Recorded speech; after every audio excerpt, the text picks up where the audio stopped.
વડોદરાની માંજલપુરની જ્યાં પેટા ચૂંટણી યોજાવા જઈ રહી છે એમની ચર્ચા જેટલી થઈ નથી રહી એટલી ચર્ચા એ થઈ રહી છે કે આ વખતે આમ આદમી પાર્ટી છે એ કોંગ્રેસના ઉમેદવારને સમર્થન આપી રહી છે. સવાલ એ થયો કે અહીંયા કોણ જીતે છે કોણ હારે છે એ બધી વાત સાઈડ ઉપર મૂકો, પણ ચર્ચા એ થઈ કે આમ આદમી પાર્ટી ઘણી બધી વખત એવું કહેતી હોય છે કે આ આની બી ટીમ છે આની સી ટીમ છે, તો એવું તો શું થયું કે આમ આદમી પાર્ટીએ આ વખતે કોંગ્રેસને ટેકો જાહેર કર્યો. હવે વાત અહીંયાથી અટકતી નથી. રજૂઆત તો થઈ ચૂકી છે કે આમ આદમી પાર્ટી કોંગ્રેસને ટેકો આપશે, પરંતુ હવે આમ આદમી પાર્ટીની અંદર ડખો શરૂ થયો છે.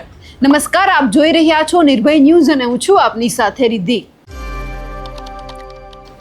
માંજલપુરની જે બેઠક ઉપર જે યોગેશ પટેલ ધારાસભ્ય હતા તેમનું અવસાન થયું અને એ પછી આ બેઠક ખાલી પડી. એ પછી હવે ચૂંટણી નજીકમાં છે અને ભારતીય જનતા પાર્ટી સતીશ પટેલને ટિકિટ આપી. કોંગ્રેસે જે ભીખાભાઈ રબારી છે તેમને મેદાનમાં ઉતાર્યા, પરંતુ સવાલ હતો કે આમ આદમી પાર્ટી આમ તો એવું ઈચ્છે છે કે તેમને બધી જગ્યા ઉપર લડવું હોય છે, તો આ વખતે લડશે કે કેમ? અને પછી સમાચાર એવા આવ્યા કે હવે આમ આદમી પાર્ટી છે એ ક્યાંક કોંગ્રેસને ટેકો જાહેર કરી દીધો છે, એટલે કે કોંગ્રેસ વતી તે હવે ક્યાંક એમને જે કોંગ્રેસ લડવા જઈ રહી છે એમને સમર્થન આપશે.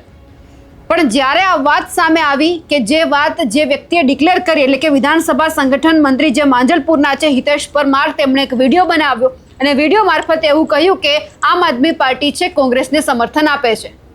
જેવી જાહેરાત કરવામાં આવી કે આમ આદમી પાર્ટીને કંઈક એવું થયું કે હજુ તો આપણે કોઈ નિર્ણય લીધો નથી, અને એ સમય દરમિયાન આપણા જે આ વિધાનસભાના સંગઠન મંત્રી છે તેમણે જાહેર કરી દીધું કે આપણે નથી લડવા માંગતા. તો આ વ્યક્તિએ કોને પૂછીને એવો નિર્ણય કર્યો છે કે ખરેખર આપણે લડવા માંગીએ છીએ કે નથી લડવા માંગતા? એટલે સવાલ જ્યારે અહીંયાથી શરૂ થયો કે તરત જ એક એવો પરિપત્ર બહાર પાડવામાં આવ્યો કે જ્યાં હિતેશ પરમાર છે એમણે પક્ષ વિરુદ્ધમાં કામ કર્યું છે, કરી દો એમને સસ્પેન્ડ પણ કરી દેવામાં આવ્યા. પણ હવે આમ આદમી પાર્ટી અહીંયા કોંગ્રેસને સમર્થન જાહેર કરશે કે કેમ તે સવાલ હવે નવો ઊભો થઈ રહ્યો છે, કારણ કે જેમણે આ જાહેરાત કરી હતી એમને સસ્પેન્ડ કરી દેવામાં આવ્યા છે. હજુ પણ સત્તાવાર રીતે પક્ષ દ્વારા કોઈ જેવી વાત કરવામાં નથી આવી કે તે કોંગ્રેસને સમર્થન આપી રહ્યા છે. ખેર આ બધાની વચ્ચે જ્યારે હિતેશ પરમાર જેમણે આ વિડીયો બનાવી અને સોશિયલ મીડિયા ઉપર મૂક્યો તો સમર્થન આપતો, અને એ પછી એમને સસ્પેન્ડ કરવામાં આવ્યા છે, ત્યારે અમે જ્યારે એમની સાથે વાતચીત કરી છે કે એમને સસ્પેન્ડ કરવામાં આવ્યા છે તેઓ શું વિચારી રહ્યા છે તે બાબતે એમણે શું કહ્યું છે તે સાંભળી લઈએ. મારી સાથે અત્યારે હિતેશ પરમાર જોડાયેલા છે. હિતેશભાઈ, તમને અત્યારે આમ આદમી પાર્ટીએ પક્ષમાંથી સસ્પેન્ડ કરી દીધા છે, તમારા ધ્યાનમાં આવ્યું છે કઈ બાબતે તમને સસ્પેન્ડ કરવામાં આવ્યા હોય?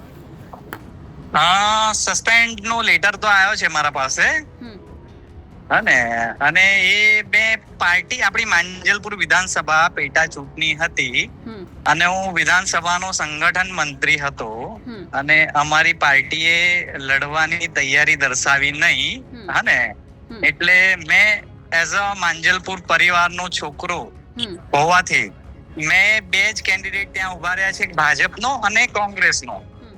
અને મારો મોટિવ એ છે કે કઈ બી કરીને ભારતીય જનતા પાર્ટીની થોડી જુગતી આવે. એનું કારણ છે કે એમને સત્તાનો અહંકાર છે, એટલે મેં આપણી પાર્ટી લડવાની નથી. એટલે મારા અમુક કાર્યકર્તાઓએ કીધું કે આપણે કઈ ને કઈ કરવું જોઈએ આપણી માંજલપુર માટે. તો મેં કીધું કે કોંગ્રેસે સારો એવો વ્યક્તિત્વ આપ્યું છે અને ઉમેદવાર આપ્યો છે, તો એમને ટેકો જાહેર કરવો. તો પછી મેં એમને ટેકો જાહેર કર્યો હતો. પણ તમે કોઈ પક્ષના નેતા સાથે વાતચીત કરી હતી કે હું આ બાબતે તમે નિવેદન આપવાના છો કે આપણે ટેકો જાહેર કરવાના? આમાં થોડી પ્રોબ્લેમ હોય છે કે આ થોડું જલ્દી ડિસિઝન લેવાનું હોય છે, અને અમારી પાર્ટી થોડી સિસ્ટમેટિક આગળ વધતી હોય છે. એક નાના પ્રભારીને કે પછી મોટા પ્રભારીને કે પછી લાંબી વાત ચાલે, એમાં થોડો સમય જાય એમ હતો. એટલે મેં એઝ અ પાર્ટી કાર્યકર્તા, અને મને લાગ્યું કે મેં સંગઠન મંત્રી છું તો હું આ ડિસિઝન લઈ લઉં, કારણ કે એમના સુધી પહોંચતા તો આ સમય બી જતો રહેશે. કારણ કે પેટા ચૂંટણી બહુ શોર્ટ ટર્મમાં આવી છે અને હવે રહ્યા છે 10-15 દિવસ, અને ભારતીય જનતા પાર્ટીને હરાવી બહુ જરૂરી છે, કારણ કે એમને અહંકાર વધારે છે. તો મેં જલ્દીથી ડિસિઝન લેવામાં મેં ડિસિઝન આ લઈ લીધું અને ટેકો જાહેર કરી દીધો. તો તમે સમર્થન આપ્યું એટલે સસ્પેન્ડ કરી દીધા? હા, મેં સમર્થન આપ્યું, એઝ અ કાર્યકર્તા આપ્યું. ઇન્ડિવિજ્યુઅલ આપ્યું હોત તો આવું ના થતું, પણ પાર્ટીના પદ પર રહીને મેં આપ્યું એટલે એમને મને સસ્પેન્ડ કર્યા છે અને મેં એને આવકારું છું, મને કોઈ પ્રોબ્લેમ નથી. મેં મારી પરિવાર, માંજલપુર પરિવાર છે મારો, ખાસા નાગરિકો છે, ત્યાં બેફામ દારૂના અડ્ડા ચાલે છે, બેફામ રીતે રોડ રસ્તા પાણીની સમસ્યા છે, ભ્રષ્ટાચાર થાય છે, વિરોધ પક્ષને દબાવવામાં આવી રહ્યો છે ભારતીય જનતા પાર્ટી માટે. એટલે કોઈ સારો એક વિરોધ પક્ષ મળે અમારા માંજલપુરને, એટલા માટે મેં ટેકો જાહેર કર્યો હતો. પણ એટલું જ મારી ભૂલ થઈ કે મેં માંજલપુર વિધાનસભાના સંગઠન મંત્રી પક્ષમાં રહેતા અને પદમાં રહેતા મેં આ જાહેર કર્યું, એટલે એમને કઈ લાગ્યું હશે એટલે મને સસ્પેન્ડ કર્યા છે. તો હવે તમે આમ આદમી પાર્ટી માટે નહીં લડો?